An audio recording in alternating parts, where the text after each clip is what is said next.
Some of us may discover a passion early on in life, some may not. But if your child has a really burning passion and wants to pursue something professionally, as a parent, how much should you encourage them? How much should you push them? Or how much should you just let them be? I've always loved acting and performing, but I was also equally studious. And my parents were both in the creative field, so they always encouraged us to do whatever we chose. I'm tremendously grateful to them because I do think they exposed us to various options and also gave us the confidence to take some chances. On the show today, we meet one of the most celebrated cricketers of all time, Virat Kohli. Never compromise on your passion. Make mistakes and learn from them. Who talks about the role his parents have played in helping him pursue his passion for cricket. I remember myself always wanting to play cricket, and even before that my parents told me that I always wanted someone to throw a ball at me so I can hit it. A Pow Wow with mothers on how much parents should push their kids and how much they should hold back. Parents have to learn to be less anxious, knowing that the child will find their way, but you have to believe in your child. And a chat with a talented young singer and her parents about their journey of helping her pursue her passion. Out of the classroom stuff is so important to you becoming a holistic human being. I met an incredible cricketer whose parents took great pains to help him pursue his passion for cricket that he discovered at an early age. And that, along with his own very hard work, has helped him to become the hope of billions of people. We have with us the superstar of Indian cricket. Breaking records and setting scoreboards on fire seems to have become a norm with him. Not just in T20s, but ODIs and Test cricket too. He does a huge amount of good for the less privileged children and for various NGOs through his foundation. We have with us the amazing Virat Kohli. Thank you so much, Virat, for being on the show. Pleasure being here. I'm really touched because I know how much good work you're doing. I actually want to start by going back in time to when you were a little boy. What kind of child were you? I'm the youngest of 3 children. I have an elder brother, elder sister, so I was probably, the most pampered one. Pretty naughty kid, pretty sharp as well, but I think I was the naughtiest of the 3 siblings at home. So your passion for cricket, did it develop quite young or did you grow into it? No, I was quite passionate about it. That's why they call it religion in India, because growing up, every child has a cricket bat at home. Yes. Starts with a plastic bat, playing with a plastic ball, and then you go on to wooden bats and playing with tennis balls and stuff like that. So my story was no different.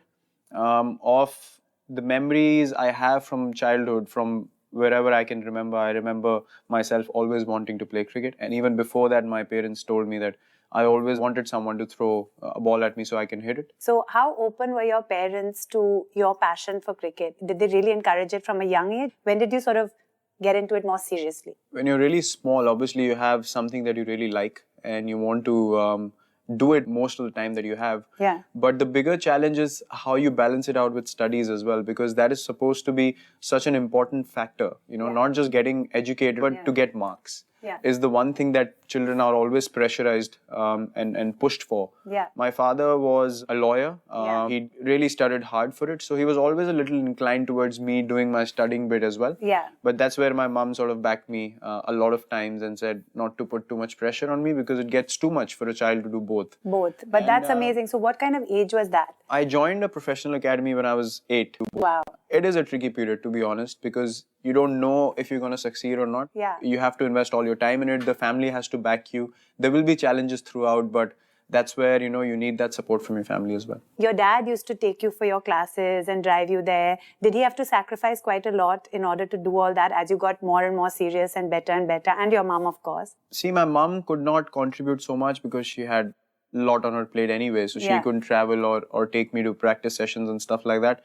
My father used to do it most of the time. When my brother had time, he used to, take me to games and practice sessions. So basically, I was looked after, by my family throughout. But those initial years are very tough because when I joined the academy, till about 5 years, I did not get to play state cricket, from where your professional career actually starts. Yeah. So those 5 years were really tough for the family in terms of what's going to happen, whether he's going to make it or not. He's compromising on his studies as well. Yeah. But that's where the child also needs to be sure of what he really wants to do. I think that But that's helps amazing in a big to way. have that at that young age because it's not always easy to know. And I think there are few people who actually have that burning passion and want to follow it single-mindedly. Yeah. And then the hard work, of course, that goes with it and the support of everyone else. I got support from all ends, although my sister was always pushing me to study more. It was her responsibility to make sure I study properly. Yeah. That for me was a bit of a challenge initially, but eventually when they understood that I'm doing what I'm doing, I love it, I'm working really hard. And you're doing very well. It's all result based, right? Yeah. Exactly what you said. It's a two-way thing. It's a Yeah. give and take where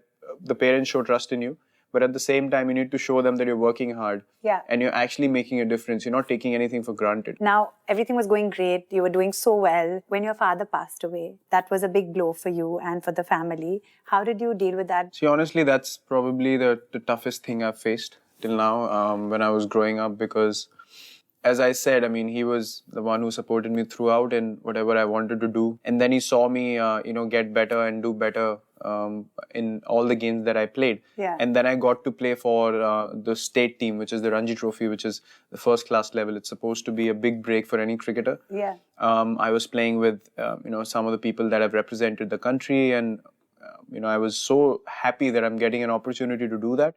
And in the very first season, he passed away. He had health issues. And so that it's a classic case of, things come to you at different times in different ways. Yeah. And that for me was a shock when it happened, but it taught me a lot in terms of how important, it is to be focused and be honest with what you're doing.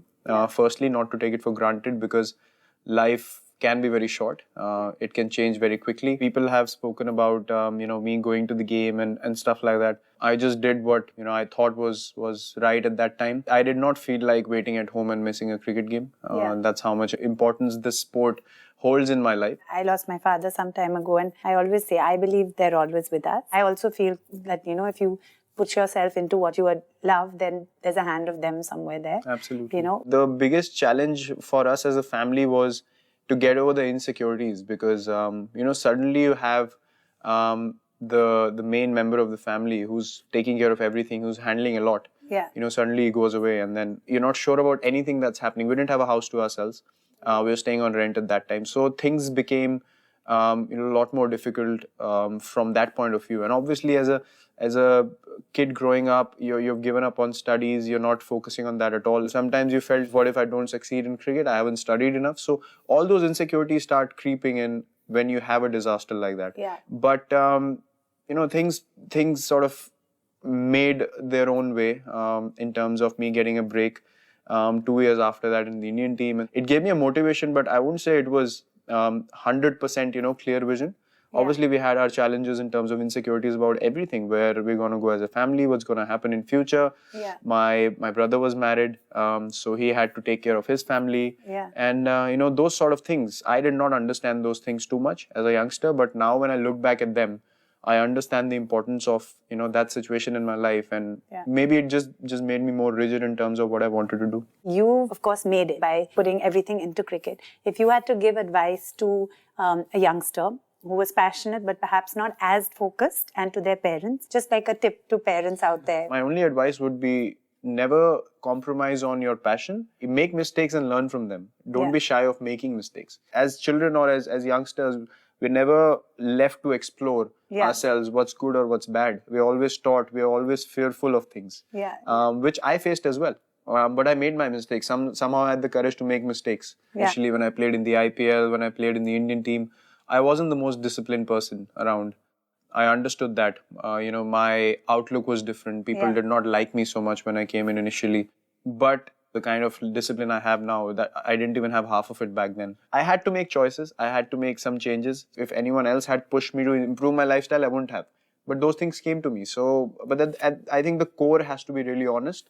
The other things can be taken care of. That's amazing. And also, I think you're doing a fantastic job with giving back. And just like you said, a lot of times if people achieve a certain level, they may become complacent. But it seems that you are going the other way and doing a lot for charity through your foundation, doing a lot for the aged as well. So would you like to tell us a little bit about the Virat Kohli Foundation? The foundation focuses on helping the underprivileged because I felt like I was from a middle-class family, so I probably had enough finances for me to go out there and buy kit or, get the right kind of facilities to practice. But someone might have, great talent, but he just doesn't have the infrastructure or the support around him. Financially, to get up there and to practice to go to the next level. And the old age home was an initiative that it was actually informed to me by someone. I was, very happy that I went there actually to make even 1% difference in their lives, or give them happiness, or give them some sort of support, or a hope. Is all that you can do, and that's exactly what I felt after going there. That's really, really inspirational, really wonderful. And I wanted to tell you that on the show we're also running an auction to raise money for an NGO of our celebrity guest choice. And in order to do that, we'd like you to pick a piece of furniture from here, and then you have to sign that piece of furniture, and you can choose what NGO or what organization you'd like to donate the proceeds of the auction to. So your time starts now to find the furniture. It's in this direction.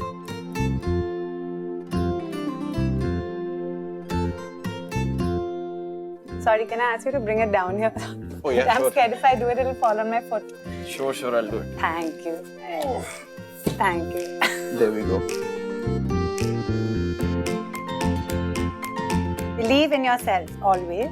So Virat, where would you like the proceeds of this auction to go? To the Virat Kohli Foundation for helping the underprivileged get better lives. I hope we raise lots of money for the Virat Kohli Foundation. Hopefully. Make a difference. Yes. So you've given us such wonderful advice that you seem like you're almost ready to be a dad. Do you think you'd be a good dad?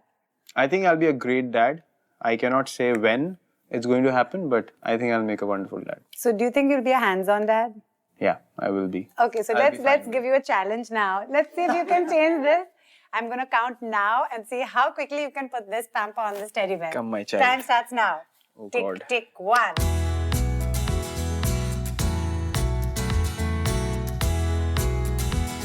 Arey, wow, this is pretty easy. I think I'll be great at it. Tick, 10, super, well done. My child is ready. I mean, it is ulta, but that doesn't matter. That was an amazing chat. It was Thank you a so pleasure much being for here. that. Thank Really. you. Thank you. Coming up, a Pow Wow with mothers on how much parents should push their kids and how much they should hold back. Parents who don't allow their children to fail, they don't end up taking any risk. And a chat with a talented young singer and her parents about their journey of helping her pursue her passion. Out of the classroom stuff is so important to you becoming a holistic human being.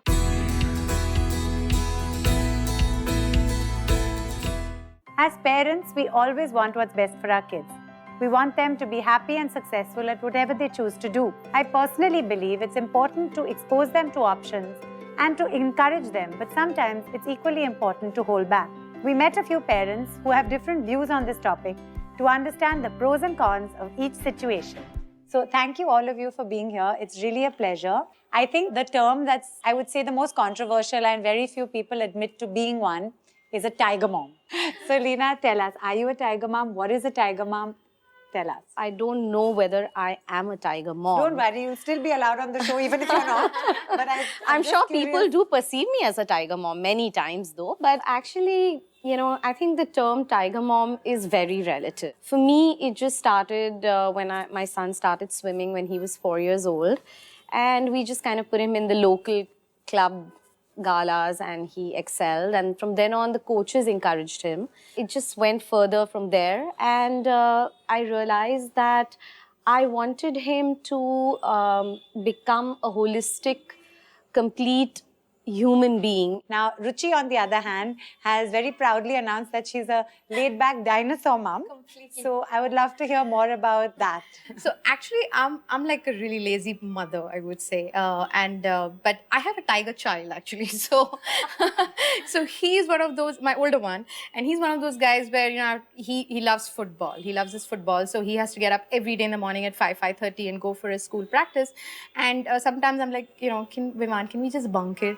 And he's like, no. He's the one who's like me, no, I have to go, which is great, That's great. But my younger one is probably more like me, and he's happy being like that. But we've realized that in spite of calling myself a dinosaur or a laid-back mom, there are certain things I'm very particular. So when it comes to schooling or when it comes to taking up some sport, I think it gets you this discipline, which is very inherent and which really makes a lot of difference as you grow up.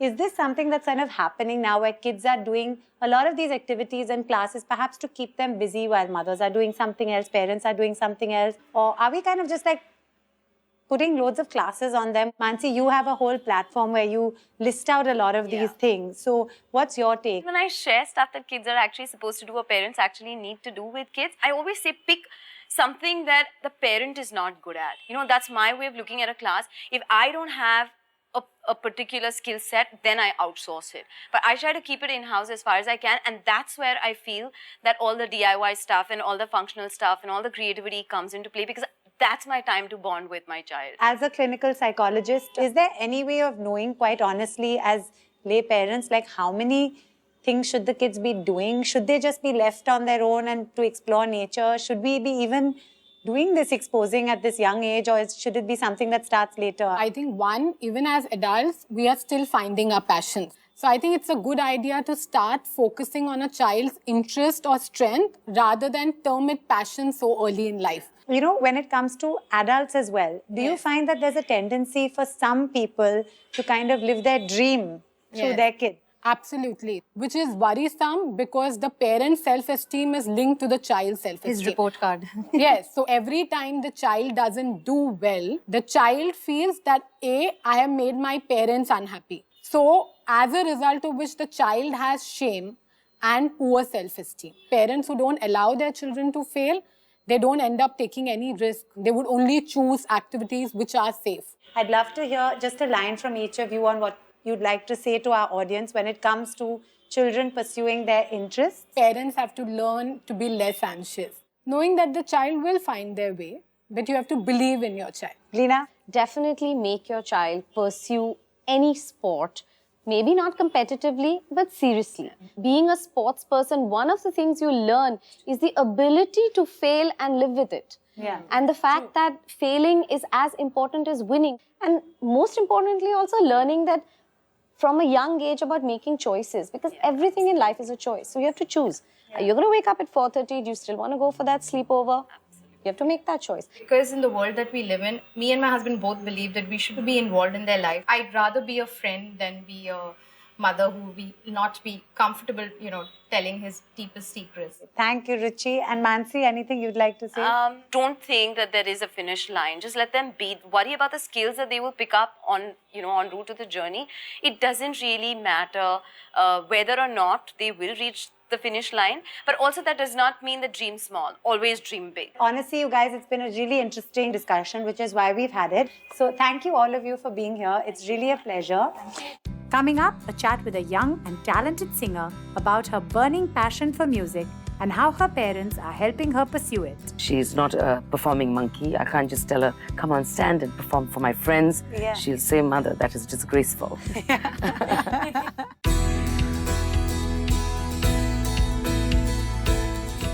I believe that we as parents are always learning from our children. And I think every child and parenting style is unique. So you have to do what works for you and your family. I met some dear friends, Bandana and Ravi, whose 14-year-old daughter Myra is a talented singer and wants to pursue it professionally. Myra, when did you start loving to sing? Ever since I was a child, I just loved singing, and I would just love listening to music. I listen to it every day, whether it's at school or in the car. So Bandana, when you see that your child has a talent, when do you know how much to push that talent and how much to kind of hold back? I don't push her because I think the moment you're a singer, you're a creative person, you have a softer soul. I see how she is with music and she zones out. Yeah. She's not a performing monkey. I can't just tell her, come on, stand and perform for my friends. Yeah. She'll say, Mother, that is disgraceful. But that's where my ex-husband comes in, because he's sort of much more focused about making sure that, she does get a certain amount of training and there is a bit of strategy into it. Yeah. So I think it's a nice balance between the two. It was so lovely speaking to your mom and of course you. And now you know who we've got coming in. Yes. So it's going to be great to hear from him. Here is your daddy. Hi. Hi. Hi, Bob. Ready? What are your views on her pursuing her passion? What's your strategy? I think strategic is probably overplaying it a little bit. I think, We were lucky enough to have the opportunity to take her to a studio when we were in Australia a year ago. I took the output of that and put it on my Facebook, and I have a lot of friends who are in entertainment, music, etc. And there was a lot of feedback from those sort of people saying, look, you have to encourage this. So I don't think the word is strategic, I think it's encouraging. At the end of the day, you know, as a parent, you provide your kid with opportunities, but it's up to Myra to take those opportunities. What do you see the balance between pursuing this passion and academics? Pythagoras' theorem is not necessarily important for every kid, you know, and Myra has a gift. Part of her role as a parent is to identify and help kids pursue their strengths as opposed to try and fit them all into one mold. Out of the classroom stuff is so important to you becoming a holistic human being. Are there any tips you'd like to give for our viewers out there? And if you think you have a passion, just go for it. Yes, there will be obstacles. And yes, you will fail a couple of times, but you will succeed a couple of times as well. Just stick with it and then it'll be good at the end. So that's great advice. Thank you, Myra. And thank you guys so much. It's really been a pleasure. And I really wish you all the best, Myra. I'm sure you're going to be on that stage and be that star. And I'm sure it's going to happen very soon. Thank you. Thank you so much. As a parent, I genuinely feel we should encourage our kids with whatever they choose to do. But if a child really has a burning passion and you can see their talent, sometimes it may be important to consult professionals to see how much you should push that passion. It's equally important to remember that failure is as important as success. Letting your kids know you love them, no matter whether they come first or last, I think goes a long way in building their confidence and making them know that no matter what, every child is unique and every child is a star. Next week, we meet a charismatic actor who talks about how he, his wife, and their son, along with the help of a superhero, defeated cancer. It's too much to handle when it's happening, when you have that obstacle, when you have that hurdle. But if you're optimistic and if you have that hope, everything falls into place. A Pow Wow with 3 inspirational women about the obstacles that they have faced and dealt with in their life. We have a happy life, but something within still hurts. And a chat with a mother who's overcome a big obstacle. All these stories make us realize that with a positive attitude, one can overcome any obstacle. God has still given me a life. Live it to the fullest and enjoy myself as much as I can.